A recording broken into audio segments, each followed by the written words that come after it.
11, a sanctuary in shambles. Why many who attend a Salem church hit by a suspected arsonist believe this will only make them stronger. Also tonight, a full-blown shock. Don't ever prepare to hear. battling the unthinkable, how one family hopes to mark an uplifting milestone in their son's medical journey. And later, get ready to cheer for Thursday night football because high school festivities on KGW are starting early and kickoff is now. Good evening, everyone. Let's take you outside on this soggy Thursday night. 64 degrees or so over the Rose City on a day where the rain just kept coming. Let's get right to meteorologist Chris McGinnis. Chris, what a change for the final day of August. I know some folks would love to know, is it over? Is it over? Let me think. No. No, we do have a little bit more rain in the forecast, but not the soaking that we received today. If you're watching us earlier today, we said we picked up 44 hundredths of an inch. We are now up to 54 hundredths of an inch at the airport at PDX, almost 7/10 of an inch in Salem. The Dow's picking up 1/3 of an inch, and locations now in central and eastern Oregon starting to join the act here. John Day picking up 300ths, 400ths out towards Pendleton. And as we look at radar over the last 6 hours, you can see the heaviest, steadiest rain is kind of wrapping up and pushing off to the east, but we're still kind of stuck with this little wraparound area of moisture here across southwest Washington and northwest Oregon. It's actually raining pretty good in northern Marion County, north of Salem, and heading up towards the Woodburn area right now. These showers will be with us for the next few hours. They will gradually diminish as we head through the night. But boy, look at that low cloud deck here. Can't even see the top of Big Pink, the U.S. Bank Tower off to the north of the Wells Fargo Tower. 64 degrees, as David mentioned just a minute ago. Overnight lows tonight are not going to dip very much, and we will keep the shower chance, I think, for the first part of our day tomorrow. I do think that shower chance diminishes as we head towards the afternoon. We should see some clearing, and it will be much warmer for September 1st. Yes, welcome to September and back to the 80s. Your weekend forecast comes up in just a few. Thank you, Chris. Let's take you to Salem now, where a 5-alarm fire this morning sent a priest scrambling and caused major damage to a historic church. And while police now have the suspected arsonist in custody, Catherine Cook explains why many of the parishioners tonight say they're feeling thankful. Our Father, who art in heaven, hallowed be thy name. Outside St. Joseph Catholic Church in Salem, a group of parishioners gathered to pray Thursday night. Inside the building, crews mopped up gallons of water, and overhead, the roof gapes open where flames burned through it. Yeah, there it was. The whole place was on fire. The first call came in around 2:30 a.m., and the fire grew to 5 alarms. Investigators say it started in a dumpster, then spread to the roof. By Thursday afternoon, police had 48-year-old Billy Sweeten in custody, suspected of arson. Parishioners, like Garrett Fisher, had something else. Hope. We have a good community, a good God. It happened for a reason. It sucks, but it's no reason to despair. And the fact that it's arson gives us more reason to pray for those involved. At one point, the fire became too dangerous for crews to fight from the inside, so they took a defensive approach. No one was hurt, and they kept the fire from spreading to several adjacent buildings. I am very sad that the church building is unused. I'm very relieved nobody got hurt. The church is a building, but the church really is the people. Father Jeff Mewson joined St. Joseph just 2 months ago. Around noon, he joined 100 people gathered in the church parking lot for Mass. He's grateful for the community's support and prayers. Firefighters, thank you for coming so promptly. Police, thank you for coming so promptly. Early Thursday morning, members of the First Presbyterian Church right across the street came over to offer help.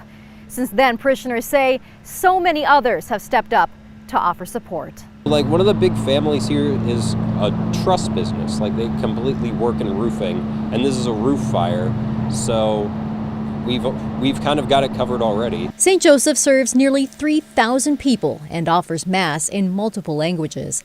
It's also a school. The building was dedicated in 1953, but the parish itself has met in Salem since 1853, 6 years before Oregon became a state. We've been here a long time, and we're not going anywhere. And a little fire won't stop us from doing our mission, which is the mission of Jesus Christ, in communion with our brothers and sisters. In Salem, Catherine Cook, KGW News. Developing this evening, the search for an attempted murder suspect law enforcement say is extremely dangerous. Authorities say 39-year-old Christopher Lee Prey escaped last night from the Oregon State Hospital stole a van and then led police on a chase. Prey had just been admitted to the state hospital in Salem. A spokesperson says when he got into an altercation with another patient and had to be taken to a local ER. It's when he was brought back around 10:30 last night. Authorities say that he managed to gain control of a 2016 white Dodge Caravan, all while wearing hand and leg restraints. State police say he took off down I-5, but they had to end their chase because of safety concerns. Prey is 6 feet tall, 170 pounds. Anyone who sees him should not approach and immediately call 911. To Clark County now, where one of 3 people charged in the 2021 killing of a sheriff's deputy learned he will spend more than 27 years in prison. Tim Gordon was there during an emotional sentencing hearing as the deputy's family there addressed the court for what likely will not be the last time. In a courtroom filled with a law enforcement family and Jeremy Brown's immediate family up front. I am alone. Not one thing in my life remains the same. It was an emotional afternoon with Jeremy's wife Jill sharing with the judge the loss they felt since Brown was shot and killed 2 years ago. Jeremy loved fiercely, and it was evident in every aspect of his life. None of us are the same without him. Our family will never be the same without him. He was the common thread that securely bound a melded family. 30-year-old Abran Rea Leon was in the courtroom, unemotional but listening to the impact statements before his sentencing on a second-degree murder charge. Detective Sergeant Jeremy Brown was with the Clark County Sheriff's Office for 15 years. On July 23rd of 2021, he was working undercover on a gun trafficking case at a Vancouver apartment complex. Prosecutors say Rea Leon's wife, Misty Rea, was the one who initiated a big gun theft and resale scheme that included her husband and his brother, 28-year-old Guillermo Rea Leon. Guillermo is the one who prosecutors say snuck up behind Detective Brown and shot him as he sat in his unmarked vehicle. But Abran and Misty were both charged with second-degree murder as accomplices to the crimes and the effort to get away. In the courtroom, Abran could not get away from hearing about the damage he'd done. Brown's sister spoke as well. Just in the past 2 years since the incident, Jeremy has missed being the best man in his son's wedding. He wasn't here to walk either of his daughters down the aisle. He wasn't here for the birth of his granddaughter, Harlow, who was born in December. Rea Leon was described by the prosecution as unremorseful. He did offer a brief apology before the sentencing. To the family of deceased, we have suffered a great and terrible loss. To the wife, I'm sorry for the loss of what I know was a loved man. And in the end, he heard from Judge David Gregerson, who set the penalty at the top of the range, 350 months, or more than 27 years behind bars. Tim Gordon, KGW News. Let's get you caught up on tonight's other headlines now, starting with smoke from the Camp Creek fire, noticeable across much of Portland Metro today. The rainy, cooler weather, though, has kept the fire from growing in the Bull Run watershed over the last 24 hours. Despite that, crews say it is still burning and smoldering in the undergrowth.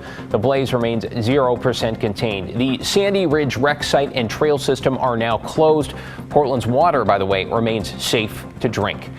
In Southwest Washington, teachers in both the Camas and Evergreen school districts remain on strike. Tomorrow will be day 5 for Camas and day 3 for educators in Evergreen. We understand negotiations for both remain ongoing. That is also the case in Battleground, where teachers voted not to strike and students are back in class. And Portland is getting $500,000 in federal money to find solutions to long delays from freight train crossings. Congresswoman Suzanne Bonamici made that announcement today. One of the key trouble spots where the tracks cross Southeast 8th and 11th Avenues in the Central East Side, frustrating drivers and slowing first responders. The study is set to begin this December, with recommendations likely coming in 2025. You're watching KGW News, and straight ahead at 11, small kid, big dreams. Meet the Damascus boy about to reach a milestone after a difficult diagnosis. And reeling in a massive catch with the photos to prove it. The fisherman that just set a state record